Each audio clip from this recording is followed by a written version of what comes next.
Muito bem. Então, galera, regime civil-militar, parte 2, do Médici até o processo de distensão, até o processo que culmina na eleição do Tancredo Neves.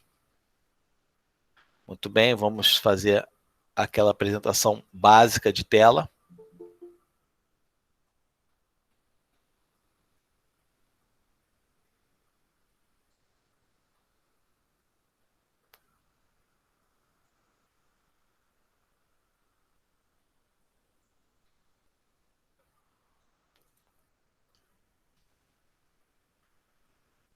Perfeito.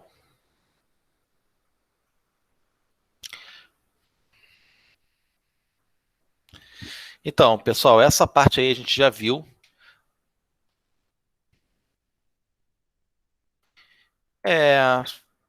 Vamos fazer aqui um resumo rápido.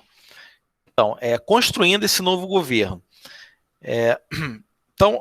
Na verdade, esse novo governo, que é instaurado em 64, ele entra no jogo político efetivamente em 1964, mas desde 1961, após a renúncia inesperada do Jânio Quadros, esse governo militar ele vai flertando com o Brasil a todo momento, né? Então tivemos ali, num primeiro momento, a questão, será que o Jango vai assumir? Será que vão deixar o João Goulart assumir? Será que o João Goulart ele não assume? Enfim, construíram, né, uma série de cenários e que já era de interesse dos militares, da parte da elite, principalmente essa elite empresarial do Brasil, donos principalmente de veículos de comunicação, já havia um interesse muito grande em interromper o regime democrático naquele momento e colocar os militares à frente do Brasil.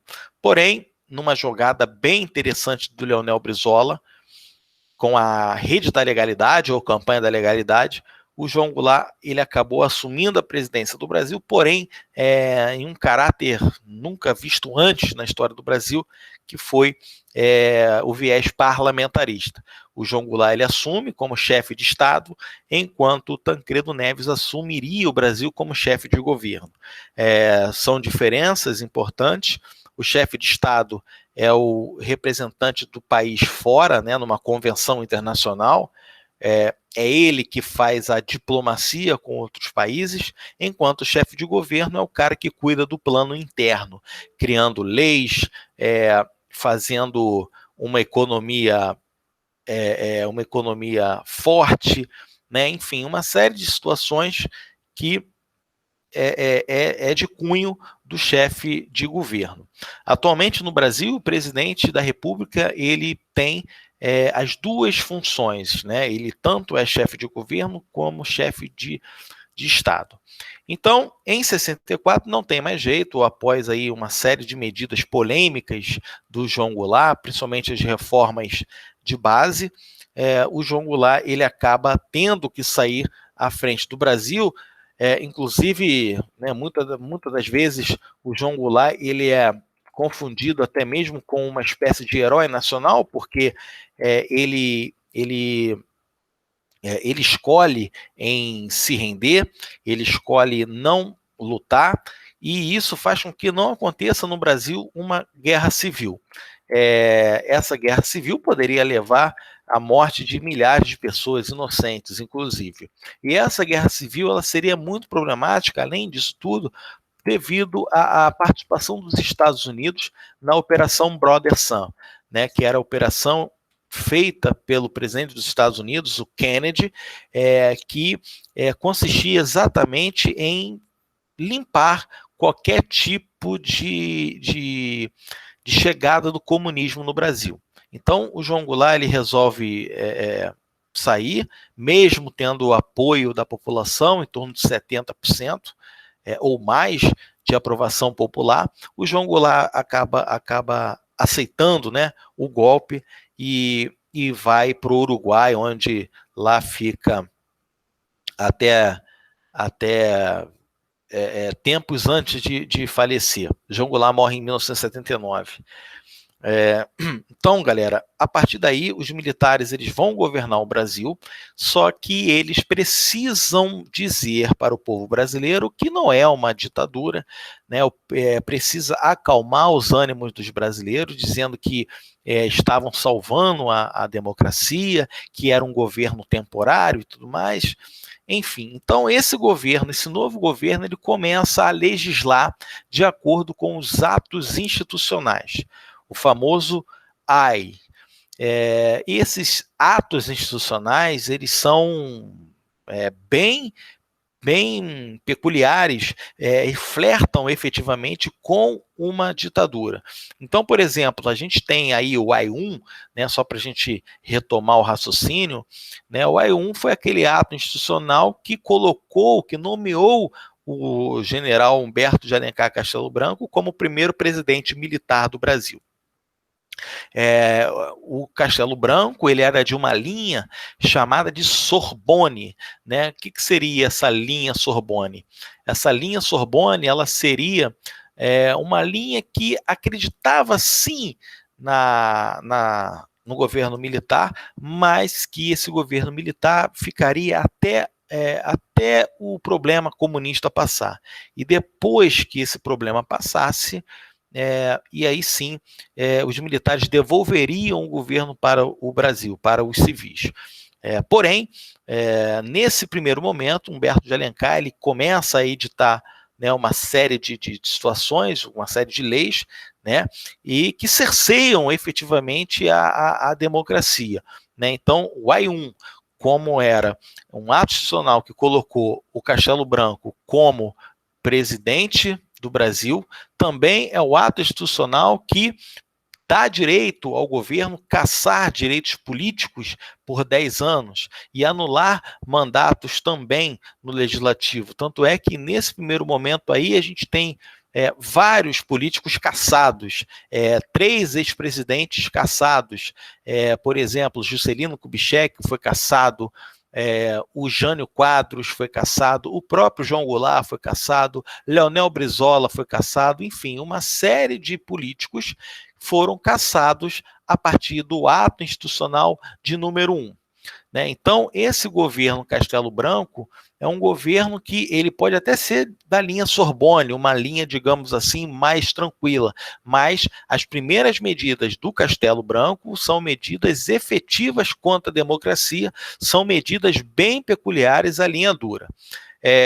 Também nesse momento foi criado o SNI, o Serviço Nacional de Informação, várias prisões arbitrárias, aos opositores ao regime, lideranças sindicais, lideranças camponesas foram presas sumariamente, né, dando início aí o que nós chamamos de caça às bruxas. Né? Então, podemos enxergar que é um momento aí bem complicado mesmo. Só um instantinho, galera.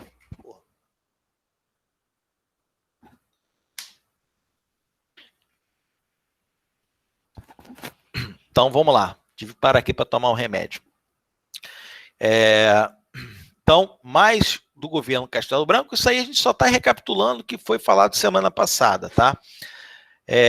Mais algumas medidas. O AI-2, né? O AI-2 é uma medida que, para simplificar, acaba com os outros partidos políticos, com todos os partidos políticos, e surgem 2 partidos políticos. A Arena, Aliança Renovadora Nacional, que tem um viés de proximidade com o governo, né, é um partido que a gente chama de direita, e o partido MDB, Movimento Democrático Brasileiro, que tem, né, o viés aí de esquerda, embora era uma oposição, mas uma oposição controlada. A grande questão dos militares era, como eu disse no início da explanação, a grande questão dos militares era acalmar o povo para mostrar que não era ditadura coisa nenhuma. E a efetivação de 2 partidos políticos é o que eles vão usar de muleta, porque eles vão dizer que ditadura nenhuma se fazem com 2 partidos. Ditadura se faz com apenas um partido. E aí vários exemplos são citados. Eles citam um partido soviético, eles citam um partido chinês, o próprio Partido Comunista Cubano, enfim. Então, essa transição aí da democracia para o governo civil-militar, num primeiro instante, os militares não assumem, em hipótese alguma, que é um governo ditatorial.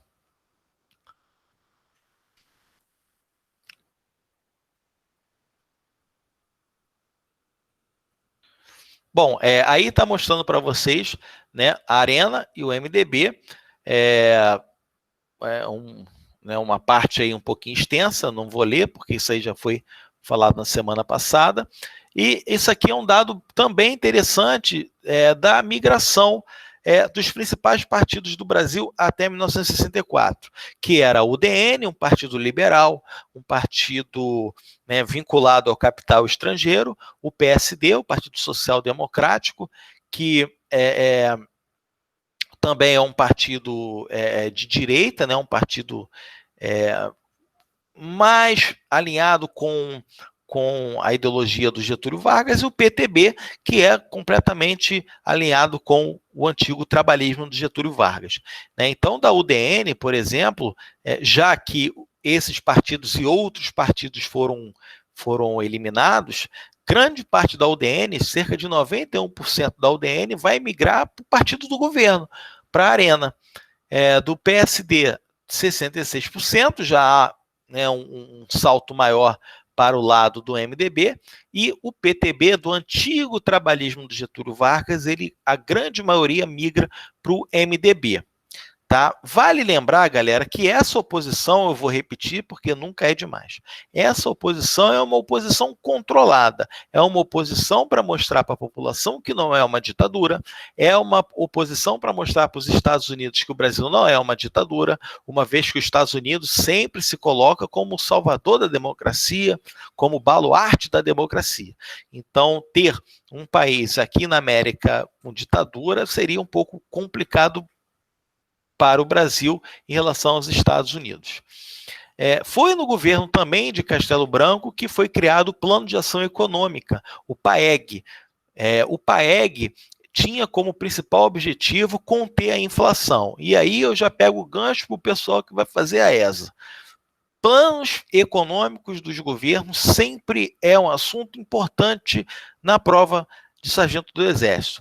Então, daqui por diante, a gente tem que ficar ligado com relação a esses planos políticos, planos econômicos. Qual é o objetivo deles? Conter a inflação. Bruno, mas eles contêm a inflação? Não contêm a inflação. A inflação, ela fica um pouquinho controlada, mas logo, logo ela volta a crescer. A conjuntura, internacionalmente falando, é a conjuntura da Guerra Fria. Portanto, o Brasil ele tem uma grande proximidade com o Fundo Monetário Internacional.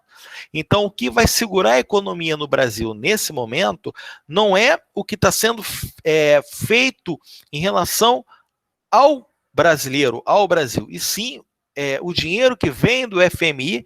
Então, o governo ele trabalha em cima desse dinheiro do FMI. A grande questão, meus amigos, é que o FMI empresta. Se ele empresta, ele vai querer cobrar. Então, no momento em que o Brasil começar a ter que pagar essas dívidas, aí que a vaca vai para o brejo, literalmente. Então, acontece, de vários problemas econômicos, desemprego, miséria e por aí vai. Então, o PAEG, criação do Castelo Branco, governo militar. Vou destacar também no governo Castelo Branco o Fundo de Garantia por Tempo de Serviço, o FGTS. O FGTS é o acúmulo que você tem na sua vida de trabalho. Então, você trabalha de carteira assinada, você tem um recolhimento automático. Em torno de 8% do seu salário é descontado e vai para o fundo de garantia. Quando você é mandado embora, quando você se aposenta, você recolhe esse FGTS, ok? E aí você pode fazer o que você bem entender com esse dinheiro. O Fundo de Garantia por Tempo de Serviço, ele vem para substituir a lei que criava a estabilidade dos empregos a partir de 10 anos. Essa lei foi criada pelo Getúlio Vargas, durante o Estado Novo, inclusive. Então, quando o funcionário atingisse 10 anos, ele estava estável no seu emprego. O governo militar, ele tira essa estabilidade em alguns setores e transforma essa estabilidade em fundo de garantia.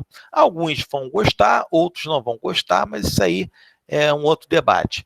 O FGTS, ele faz girar o que eu chamo de Minha Casa e Minha Vida dos anos 60 e 70, que é o BNH.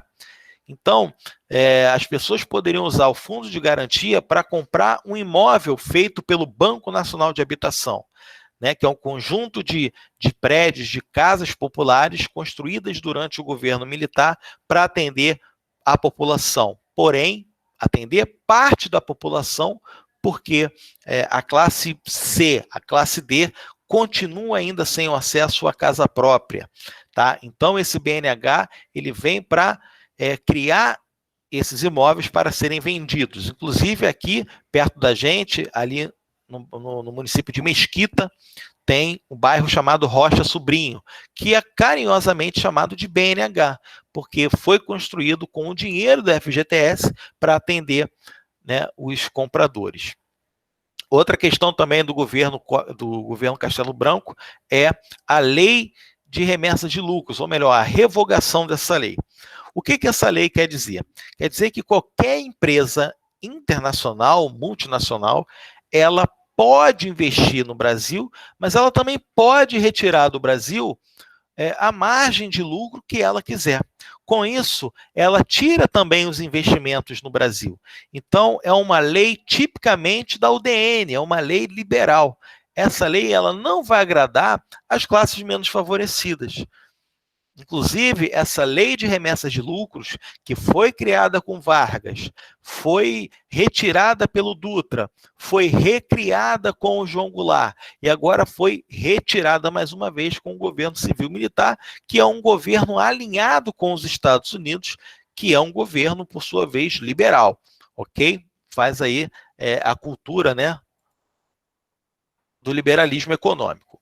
A PAEG deu certo? Então foi uma pergunta também interessante, que ela deu certo sim, dentro do que ela propôs. O que ela propôs, o que seria? Por exemplo, chamar o investimento externo. Então aqui no Brasil a gente tem muito investimento externo, principalmente dos Estados Unidos, principalmente dos países capitalistas, obviamente. Então tem um grande número de dinheiro entrando. Tá? Então, dá certo sim, mas você tem com isso o aniquilamento da classe trabalhadora. Os salários eles vão ficar arrochados, a inflação ela aumenta, o salário não acompanha. Então, o PAEG deu certo porque ele se propôs, que era o quê? Chamar o investimento externo, ok? Para a atuação do funcionário brasileiro, a PAEG não deu certo, nós continuamos pagando, né, muitos juros, né, inclusive na própria década de 80, na década perdida. O AI3, ele encerra a eleição direta para prefeitos e governadores. Então, os governadores eles passariam a ser escolhidos pelo presidente, tá? E os prefeitos pelos governadores. O AI4, feito em 67, ele é uma espécie de alarde ditatorial. Por que eu estou falando isso? Porque o AI4 é o que nós chamamos de ditadura escancarada. É no AI4 que o exército ele assume que é um governo autoritário, porque ele vai dizer que precisa salvar a democracia, que precisa salvar a moral e os bons costumes. Por isso, a Constituição de 67, que torna com muita severidade a lei de imprensa. Por exemplo, em 67 que os jornais, televisão, eles precisam ter uma aprovação para serem ou não liberados para ser colocado no ar ou em prática. A Lei de Segurança Nacional, né, praticamente liberando as polícias de atuarem da forma que elas acham melhor. Tem, né, nesse período também o início de aparelhos de repressão, que nós vamos falar lá depois, o DOI-CODE, por exemplo, né, é um deles, talvez o mais famoso, o DOPS também, enfim. Então é uma Constituição que diz que realmente o Brasil precisa passar por um governo autoritário para depois ficar mais democrático ou mais leve, né? Vamos dizer assim. E aí, galera, depois do Castelo Branco, que era de uma linha Sorbonne, né, ele acreditava que o governo tinha que acontecer, mas esse governo ele tinha que ficar um tempo determinado. Depois os civis iriam reassumir o Brasil. Depois do Castelo Branco, nós vemos aí os generais de linha dura, que é o Costa e Silva e o Médici, né, que são os comandantes de linha dura. O que essa linha dura pensa? Essa linha dura ela pensa em governar o Brasil de uma forma autoritária, né, e que não haveria um tempo demarcado para poder devolver esse governo para os civis. Então, a grande diferença dos Sorbones para a linha dura é que na linha dura não havia um tempo determinado. Os militares iriam ficar no governo até o máximo possível, tá bom? Em 66, tem a sucessão presidencial e quem vence é, como eu disse para vocês, o general Arthur Costa e Silva. Como eu disse, linha dura.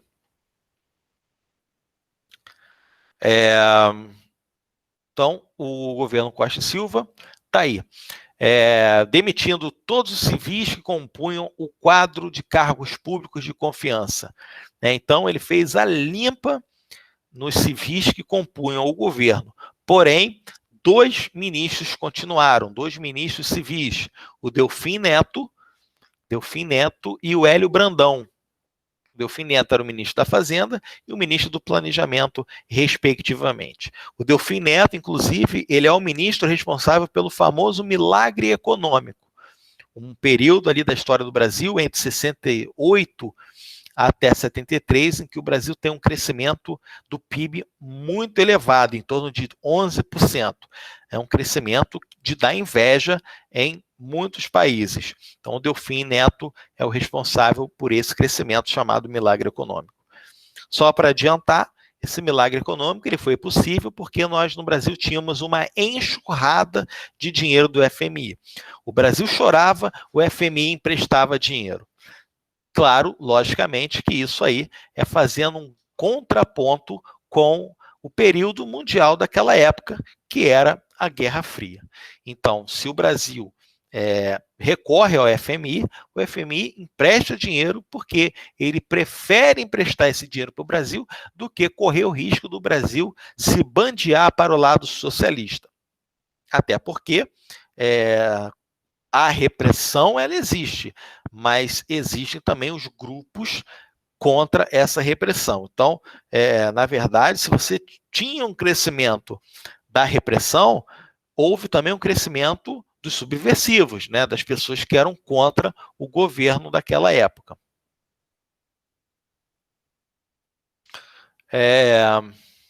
Aí a gente tem, né, o novo governo, evolução do salário mínimo real em São Paulo. Observamos aí que em 1958 o salário mínimo atingia lá a casa de 200, né? E em 1974 esse salário mínimo está em torno de 100. Obviamente que vocês observaram aí que esse salário mínimo ele não aumentou de uma forma substancial. O aumento do salário mínimo era uma coisa ilusória. Aumentava o salário mínimo, mas a inflação também aumentava, então dava no mesmo, tá? Como eu disse para vocês, o governo Costa e Silva inicia-se o famoso milagre econômico, que é o aumento em torno ali de 11% da economia do Brasil, entre 10% e 11%, tá? Os números são voláteis. a euforia do começo, inflação anual em 64 era de 92%, uma inflação alta para burro, e em 68 uma inflação tida como boa, de 25%. Só para vocês terem uma ideia, se a gente tem uma inflação dessa hoje, com certeza a gente ia ter muitas pessoas nas ruas passando necessidade.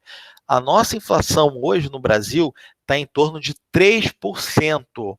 E a gente já tem desemprego, a gente já tem pessoas com dificuldade, a gente já tem pessoas que não conseguem pagar suas dívidas. Isso com 3%. Imagine com 25%. Mas, enfim, como era o momento ali do milagre econômico, havia uma esperança de que essa inflação pudesse ser resolvida. Crescimento do PIB. Em 64, nós crescemos um número irrisório, 2,9%. 4 anos depois, 11,2%. Então, esse crescimento alimentava a esperança da população. Era um crescimento, sim, só que era um crescimento exclusivista, principalmente para a galera da elite, né, que sentia esse crescimento, que conseguia trocar de carro a cada 2, 3 anos e conseguia ter um imóvel próprio. Agora, para a camada menos favorecida, ficou muito distante esse crescimento econômico, né? Então, a gente tem um alargamento das classes sociais durante o governo civil-militar. Esse aí é um problema, né, que acontece também no governo Costa e Silva, que são as lutas, né, estudantis, sociais, né? Inclusive tem a morte até do menino aqui, o nosso Edson Luiz, né, um jovem de 16 anos, ou melhor, 17 anos, que foi protestar e acabou sendo morto pela polícia. O ato, né, do assassinato desse jovem menino aí, de 17 anos, culminou em muita gente deixando de apoiar o governo. Então, por exemplo, a própria Igreja Católica, que em 64 apoia o novo governo, vai começar a manter distância desse novo governo, né? Então, alguns grupos, né, além da Igreja Católica, por exemplo, alguns grupos de imprensa começam também a se distanciar.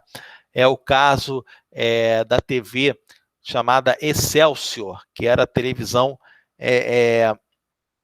contra o regime militar desde o início. E ela foi, logo que possível, a TV Excelsior, os direitos, né, que pertencem ao governo federal, os direitos a ela foram cassados, né? Então a TV Excelsior deixou logo de existir um pouquinho depois do regime militar instaurado. Em contrapartida, as organizações Globo, por exemplo, se transformam na década de 70 e 80 como grande empresa no setor televisivo, né? As organizações Globo, o Jornal Globo, a Rede Globo, a Rádio Eldorado, a Rádio Gaúcha, são empresas do Grupo Globo que apoiam descaradamente o regime civil-militar, e é justamente nessa conjuntura que a TV Globo, né, que as organizações Globo, melhor dizendo, passam a ter uma hegemonia muito grande aqui no Brasil. O ano de 68 é o ano que não terminou. Pegando o gancho também da aula que eu dei de manhã para a galera do pré-veste, o ano de 68 é um ano que o mundo todo está lutando, reivindicando melhores situações. Então, além da morte do Edson Luiz, onde os seus amigos, né, os seus familiares vão ter um lema após a morte desse estudante, que é o "Neste luto, a luta começou". Né? Então, o ano de 68 é um ano que várias batalhas são travadas nas ruas das principais capitais, aqui no Rio de Janeiro, lá em São Paulo também, com muito movimento social e muitos movimentos sendo reprimidos pela polícia. 68 também é um ano importante nos Estados Unidos, porque lá a gente tem um movimento hippie, temos um movimento, o festival da música chamado Woodstock, temos na França o Maio francês, jovens estudantes estudantes reivindicando melhores condições de estudos, trabalhadores franceses entrando em greve, isso só do lado capitalista, né? E do lado socialista, em 68, nós tivemos a Primavera de Praga na Tchecoslováquia, né? O Alexander Dubček, né, o ministro da Tchecoslováquia, querendo fazer um socialismo mais democrático, né, mais social mesmo, e ele acabou sendo deposto pelas tropas do Pacto de Varsóvia, que era liderada pela União Soviética. Né? Então, 68 também nos Estados Unidos emerge a figura de dois líderes dos jovens, dois líderes importantes, o Martin Luther King e o Malcolm X, né, são pessoas que são atuantes no movimento afro, o Luther King de uma forma mais pacifista, e o Malcolm X de uma forma mais violenta, né, não baixar a cabeça, responder com a mesma moeda. E em 68 também teve uma Olimpíada na cidade do México, e dois atletas norte-americanos ganham a medalha de ouro e bronze, respectivamente, impunham a mão direita, né, um símbolo dos Panteras Negras de Malcolm X, né, esses caras ficaram proibidos de entrar nos Estados Unidos. Então, 68 foi um ano, né, atípico. Teve também o Festival da Música aqui no Brasil, exibido pela TV Record, né, os jovens cantores cantando política, né, por exemplo, Caetano Veloso, Geraldo Vandré, né, o próprio Chico Buarque de Holanda, né, são cantores que fazem as letras para criticar o governo, mas não de uma forma direta, né, eles usam poesia para poder fazer a crítica. Então, como eu disse, o ano de 68 é o ano que nunca acabou.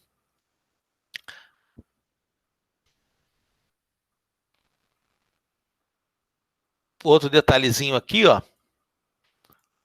em 68, exatamente o deputado Márcio Moreira, do MDB, ele vai até o palanque, lá na Câmara dos Deputados, e faz um discurso inflamado contra o governo civil-militar.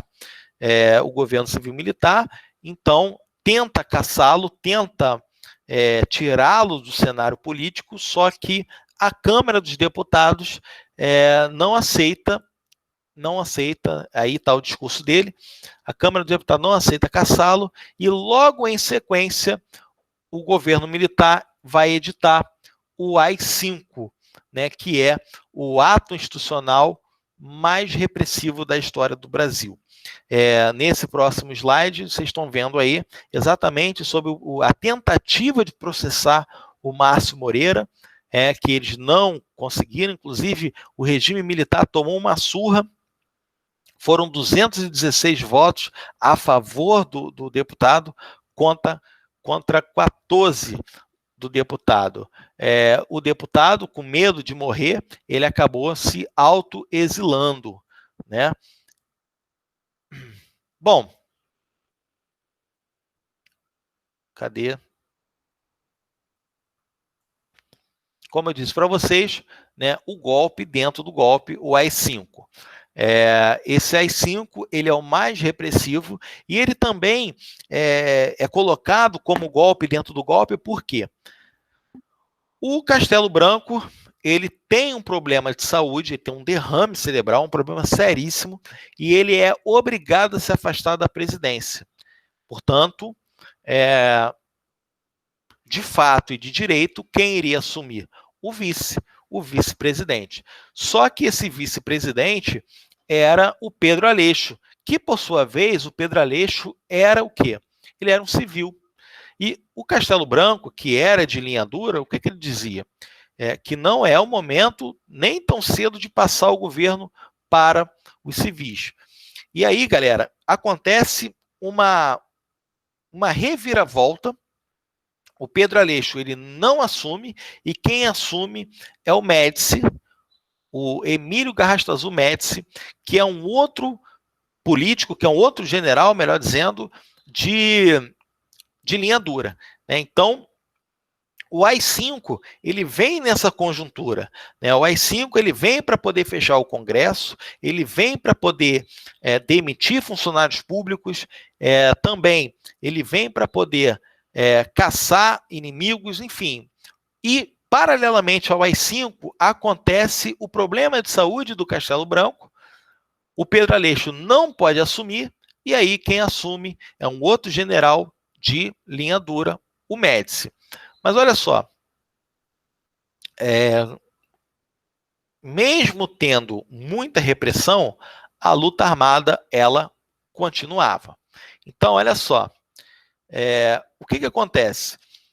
Tínhamos alguns grupos que se dedicavam à luta armada, à luta contra o governo militar. Então, acompanha comigo aqui. A falta de crédito na ação parlamentar e o endurecimento do regime faz com que setores de esquerda se lancem em ações armadas. O Partido Comunista do Brasil, Partido Comunista Brasileiro, perdão, resistência no interior do MDB e dos sindicatos. Né? O sindicato é o sindicato pelego, é o sindicato que não luta pelo trabalhador, é o sindicato que está ali só de decoração.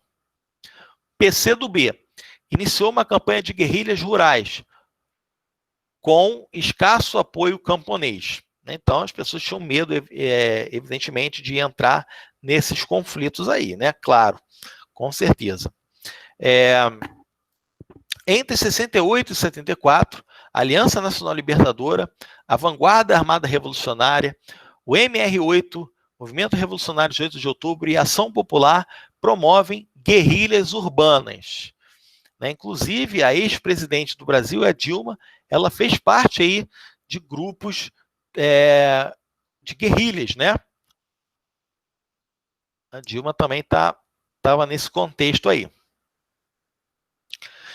Em setembro de 69, a ANL e o MR8 sequestram o embaixador americano Charles Elbrink. Galera, inclusive isso aí virou até filme no cinema nacional, um filme bem legal, bem bacana, chamado O Que é Isso, Companheiro? É um filme com Pedro Cardoso. Conta a história, né, de jovens, com viés político, né, como, por exemplo, Fernando Gabeira, e eles sequestram o embaixador norte-americano em 69, né, o Charles Elbrink, e em 1970 eles vão sequestrar um outro embaixador, só que dessa vez um alemão, chamado Erhard von Holleben.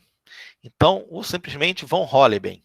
Então, eles sequestram 2 embaixadores, né, de países, né, potências, né, a Alemanha Ocidental e os Estados Unidos, em troca de prisioneiros, em torno ali de 15 prisioneiros, entre eles o José Dirceu, que foi ministro na época do governo Lula e também foi condenado, envolvido, né, em corrupção, ainda antes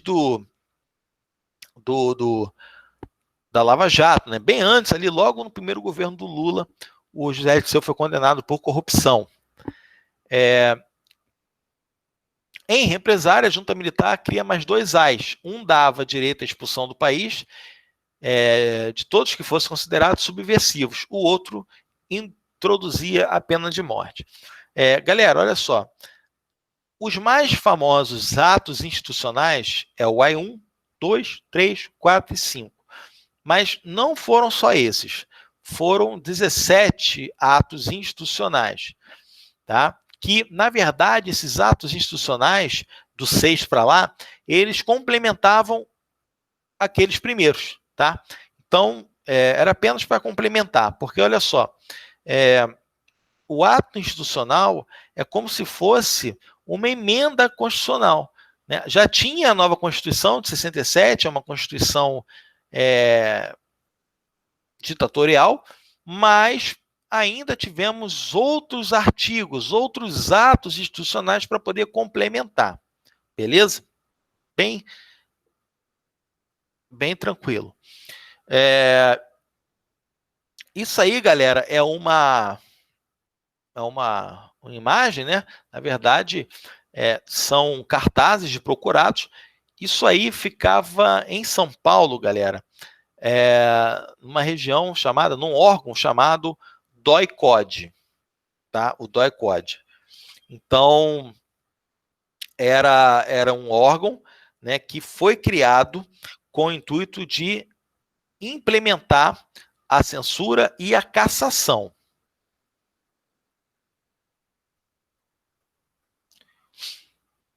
E aí, governo Médici, né, o governo mais repressivo. Até coloquei ali, máquina de repressão.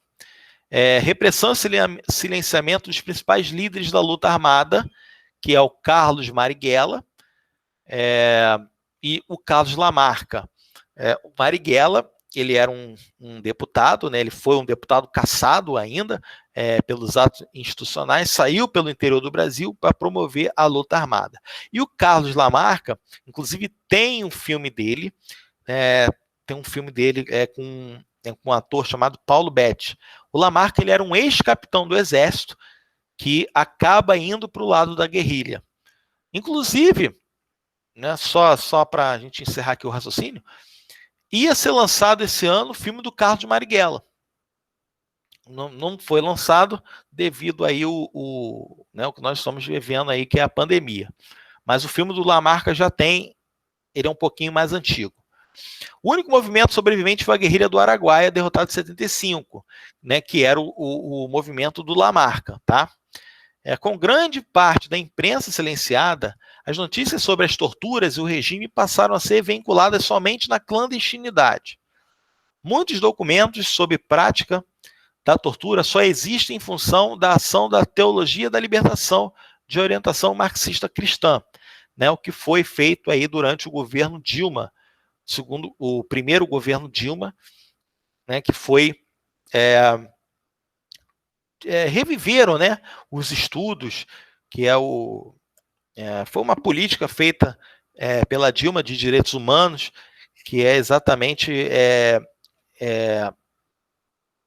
reconstruir, né, o que foi a ditadura, as pessoas que sofreram com a ditadura, né, as famílias que não puderam enterrar seus filhos, né, seus parentes, e por aí vai. Foi Comissão da Verdade, parece o nome, né? Comissão da Verdade, feita no governo Lula. Governo Dilma, perdão. Iniciou alguma coisa com Lula, mas foi com a Dilma que deu prosseguimento. Como forma de encobrir o clima de terror, o governo propaga a propaganda ufanista, né? Que é o nacionalismo exacerbado. Por exemplo, né, esses símbolos aí. Brasil, ame-o ou deixe-o. Né? Isso foi um lema criado durante o governo Médici, que é exatamente aí, se você gosta do Brasil, beleza, pode ficar, vamos respeitá-lo, vamos amá-lo. Agora, se você não gosta, pode ir embora. Este é um país que vai para frente. Brasil, eu te amo, para frente, Brasil, salve a seleção. Inclusive, né, teve até uma polêmica da ex-secretária especial da Cultura, a Regina Duarte, cantando essa música que foi um hino da Copa de 70, né, todo mundo cantou, o Brasil ganhou a Copa de 70 daquela maneira formidável, né, e aí, hoje em dia, já se sabe que essa música era uma música, né, de valorização ao regime, por isso que a Regina foi muito contestada, né? O governo aposta no aparato ideológico, no crescimento da nação. Você constrói o Brasil, ninguém segura este país. Brasil, conte comigo. Brasil, ame ou deixe. O auge da campanha publicitária foi atingido na Copa de 70, para frente Brasil. As torturas e a repressão são sufocadas pela euforia da ideia produtivista do milagre econômico. O PIB atingiu 10 a 11,2%. Ainda no governo Médici, as famosas obras faraônicas, galera. A Ponte Rio-Niterói, a rodovia Transamazônica e várias obras no interior do Brasil que não foram terminadas até os dias atuais. A rodovia Transamazônica é um dos maiores símbolos da falta de planejamento desse governo, porque eles não conseguiram terminar. Muita coisa da rodovia transamazônica ainda é barro, né? Então, isso faz com que a própria Zona Franca de Manaus ela se torne isolada em época de chuva, porque os caminhões eles não conseguem passar naquela estrada, eles ficam atolados ali durante semanas, né? O caminhoneiro ele tem que acabar se virando. Entre 67 e 72, a dívida externa atingiu a casa de 10 bi, né, com um acúmulo, né, evidentemente, de dinheiro do FMI.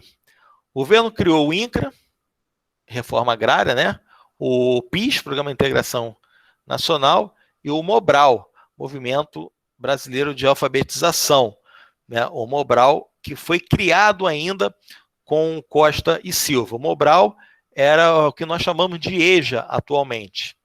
O milagre econômico sustentou em 3 pilares: o arroxo salarial, os empréstimos externos e a repressão política. O salário do trabalhador não aumentava.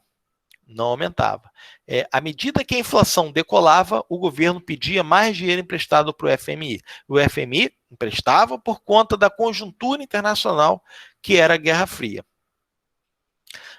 Houve a incrementação de mercado da classe média no setor agrícola. Então, como eu disse, a classe média ela vai ter um distanciamento muito grande da classe dos menos favorecidos, mas também um distanciamento muito grande da classe rica. O que é a classe média naquele momento? É quem tem telefone. O telefone era caríssimo. É quem tem carro. Se a pessoa tivesse telefone e carro, já não era mais classe média, já era rico. Então, só para vocês terem noção como era, né, essa questão aí econômica nos anos 60 e 70. Renda concentrada. Em 1960, em 50% da população era pobre, né? Depois, 30%, 15% e 5%, né, mais ricos. Ou seja, você tem o quê? Uma minoria com muito dinheiro. Então, olha só, vamos aqui no caso aqui dos anos 60, 70 e 76. Em 1960, tínhamos 17,7% dos pobres. Em 76, diminuiu. Bacana. Mas olha só, lá na parte mais rica, também diminuiu. Então, a gente tem uma grande concentração ali no meio da tabela. Ou seja, esse meio da tabela, ele fica ali meio que isolado. Ele não vai nem para lá, nem para cá. Ele fica ali, ele consegue se manter. O pobre, ele continua se lascando, porque ele não tem aumento salarial. Então, ele fica ali sempre ganhando a mesma coisa e a inflação nunca para. Eles gastam, nós pagamos.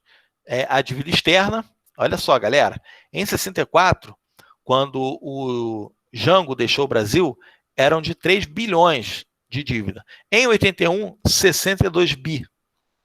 Quer dizer, no início do governo militar era 3 e no final, ali caminhando para o final, era 62. Então, realmente, um grande aumento da dívida externa. E o maior símbolo da inflação do Brasil é o dragão. Então, assim, a economia brasileira ela tinha que domar a inflação, o dragão da inflação. Então, em 83, essa inflação ela ultrapassa a casa dos 100%. Pode ver que o rabinho do dragão não tem nem final. A gente não consegue ver o número em 83. E em 78, era 41%, que já era uma coisa absurda. E em 83, aumentou mais do que 100%, chegando na casa dos 4 dígitos no governo Sarney, na década perdida, década de 80. E na parte de baixo, a gente tem um gráfico mostrando que a hora do trabalhador aumentou, ou seja, ele trabalha mais tempo, mas ele ganha um valor menor. Então, quer dizer, o trabalho que ele faz com o salário que ele recebe não acompanha. E aí, o que acontece? Ele tem que ter, galera, 2 empregos. Ele tem que ser igual o Július, daquela série Todo Mundo Odeia o Chris. Ele tem que trabalhar de dia numa empresa e de noite em outra empresa. Ele tem que fazer isso para poder se manter, para poder ter o pão de cada dia. É um período ali da economia muito ruim, como eu disse para vocês. Essa parte, na década de 80, vai chegar um momento que a década de 80 vai ser chamada como República Arroz com Feijão. Porque o trabalhador não conseguia colocar uma mistura em cima do arroz. Ele não conseguia comer carne. Né? Ele comia arroz, feijão, salsicha em lata, sardinha em lata, né? Fritada, né? No caso que é omelete. Enfim, então ele não vai ter tantas coisas para poder se alimentar. Já a partir do governo Fernando Henrique, com a incrementação do real, o acesso às carnes ficou mais fácil. Mas nessa época aí, muito complicado. Inclusive, eu vivi um pouco desses anos 80 aí, e eu lembro que era uma grande dificuldade para a gente ter alguma coisa para jogar dentro, enfim, em cima do arroz. Era difícil. Aí a minha mãe tinha que se virar nos 30, tinha que colocar a salsicha em lata, ou fazer um ovo, ou até mesmo fritar a mortadela. Então, assim, eu cansei na minha infância de comer mortadela frita, porque eu não tinha como ter uma mistura de melhor qualidade. O milagre que não era santo. Né? Essa é uma pequena ironia aí de minha parte. Grande crescimento da economia, inflação moderada pelos padrões brasileiros, a modernização da indústria de base, de bens de consumo duráveis, das telecomunicações e da produção de energia. Tá, beleza. Ampliação da criação de empresas estatais em mineração, petróleo, petroquímica, aço, eletricidade e comunicações. Investimentos estrangeiros nas multinacionais. E aí vem a coisa ruim. Arroxo salarial, ou seja, o salário para de crescer. Concentração de renda entre os mais ricos, obras faraônicas e desnecessárias, e o aumento da dívida externa. Então, você tem ali, até o quinto garfinho, coisas tidas como boas, e depois só coisas ruins. O próximo presidente é o Geisel, mas o Geisel é uma outra conjuntura. O Geisel ele já é Sorbonne, né? Ele já é adepto de passar o governo para os civis, e aí o Geisel a gente fala na semana que vem, em virtude do nosso tempo que está muito apertado.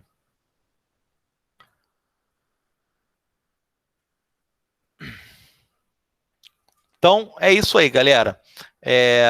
Falamos mais um pouquinho de regime civil-militar, ênfase no governo Médici, né, que é um governo de muita ditadura, né, de muita cassação mesmo, e depois, né, na semana que vem, a gente volta a falar do processo de distensão. Eu achava que ia dar tempo, mas, enfim, não deu tempo, é muita coisa, são muitos detalhes, e aí na semana que vem a gente volta a retomar esse raciocínio.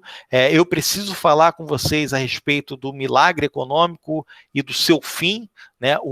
Um dos motivos para acabar com o milagre econômico, e aí eu vou fazer um link com a história geral, né? Então é um assunto muito importante, muito interessante para a galera que vai fazer Enem e UERJ.